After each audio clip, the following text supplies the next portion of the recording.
Let me introduce myself. My name is Jan Werle. I'm a Dutch Grandmaster, and I'm very glad that I can present to you the Catalan opening with white. This course consists of 2 parts, and it's quite comprehensive. In part 1, we deal with the open Catalan, in which black takes on c4. So let's have a quick look. Knight f3, d5, and g3. And black takes here on c4. The position gets an open character. Black can play c5, he can play b5, he can play a6, and so on. And we lean on the fact that we have a very strong bishop on the long diagonal, the Catalan bishop. It's very powerful. It serves our strategical purposes excellently. The closed Catalan, part 2, is about bishop b4. Anyway, black is not going to take on c4 and the position remains pretty closed. After bishop d2 he goes back, and actually he's saying the bishop on d2 is misplaced for the moment. I lured it there, the knight cannot come to d2, and what's next is that we play bishop g2, for example short castling, or there are all kind of tricky moves orders. We deal all of them. Knight bd7 first, or c6 first. Well, short castling, c6, queen c2, knight bd7. One of the main lines here is rook d1. I played it a couple of times with white, but I would like to deviate from the main lines in the closed part here, part 2 of the Catalan. And often I choose a setup with rook c1. Many games have been played here as well. I come with several novelties in order to confuse our opponent and to make life in the opening as hard as possible for him.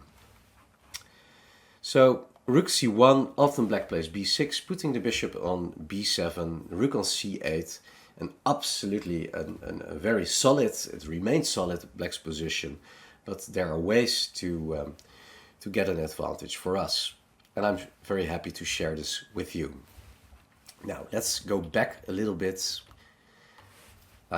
So this is about part 1, the open Catalan, and first of all I would like to show you the different move orders. So white can also start with knight f3, and often it's transposing. For example here white can get to the exact same position we just saw, starting point of the Catalan, but he can also opt for bishop g2, and now black doesn't have the option of the check on b4, now that the pawn is still on d2. And black would kind of be tricked, or anyway he would be limited in his options if he would go bishop e7 and now g4. So many of the top players, well, they have this line in their repertoire with black, and you get completely different lines here so on the board. So for example, d4 can be played, short castling c5, e3, and after d3 we are in the middle of a reverse Benoni, in which white, because he's playing with the white pieces and can start, he's a tempo up. So d4, interesting position. D takes c4 is also a very interesting line, a big line. After queen a4 check, knight d7, a6, black is trying to play b5 and to solve the bishop on c8 and to neutralize the strong Catalan bishop. So that's another idea. Well, mainly d4, knight f6, white players start in this way, so knight f3 if they are heading for a Catalan. g3 is another move order. In other courses this move order is recommended, and what's the reason? Well, with knight f3 black can besides d5 play also the Queen's Indian, placing the bishop on b7, and with g3 white avoids this, because here after b6 there's bishop g2 and bishop b7 obviously is no longer possible. However, the downside of playing g3 first is that black can play the Catalan. Of course white can play knight f3, that's a serious line, but many white players would like to play the Benoni with white in this way, so d6, but there is the fianchetto Benoni on the board. And this type of Benoni is quite well playable for black. And for that reason, I would suggest that we better play knight f3. After c5, we play d5, take, and we're in a Benoni, but with knight f3. We can choose one of the most popular and, to my taste, the best Benoni. This is with bishop f4 and then e3. So after knight f3, there's d5, and we're in the middle of the Catalan. And this is the starting point of the Catalan opening. Many champions have included this in their repertoire, amongst them Vishy Anand, Vladimir Kramnik, and also Ding Liren. Anish Giri, not the least, played many nice strategical games here. You will also deal with him a lot in this course. And the name of the opening stems from a tournament in 1929 played in Barcelona, the Catalonia's capital. The organizers of the tournament asked chess legend who competed, Savili Tartakower, to create a new variation in homage to the chess history of the area. So, yeah, here we are, a widely acclaimed opening. And so, as I told you, black can open the position with d takes e4. This is part 1 of this opening series. Many options for black. You see the arrows. Black can play a6, b5, b6, c5, and so on. Well, first of all, in chapter 1 we deal with the move a6. White cannot win back the pawn on c4. After queen a4 check, there we'll just follow b5. Chapter 2 is about c5. Black attacks the central point on d4 and can put his knight very strongly on c6. It's a very popular line, and black is glad to play an ending in which he is only slightly, a little bit worse after knight c6. And here black is inflicting some damage on our structure after b takes c3. We try to go for some dynamical play, opening the diagonal.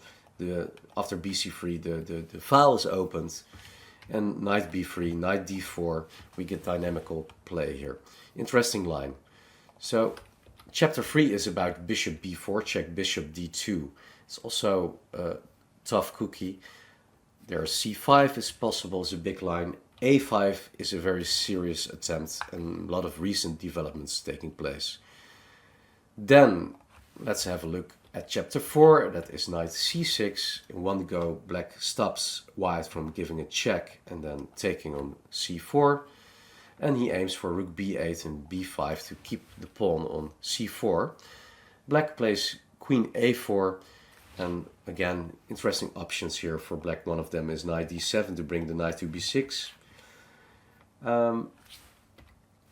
So that is an interesting try. And also bishop b4 check, bishop d2 and knight d5 is a line. Then we reach chapter 5 with c6, very topical line, which gained traction in the last year, and black intends to keep the extra pawn on c4 by means of b5.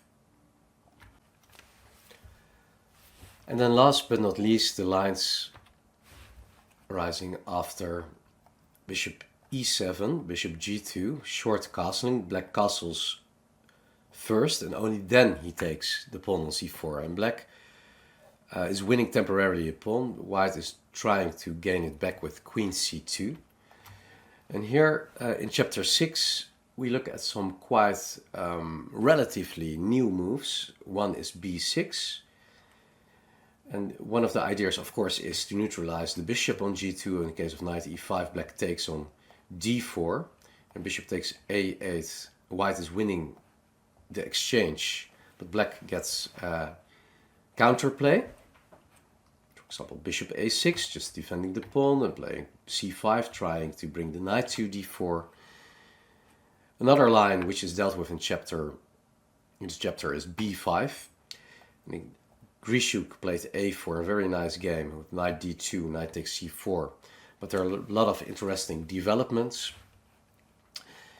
And creme la creme, very popular line for black and solid line is bishop d7.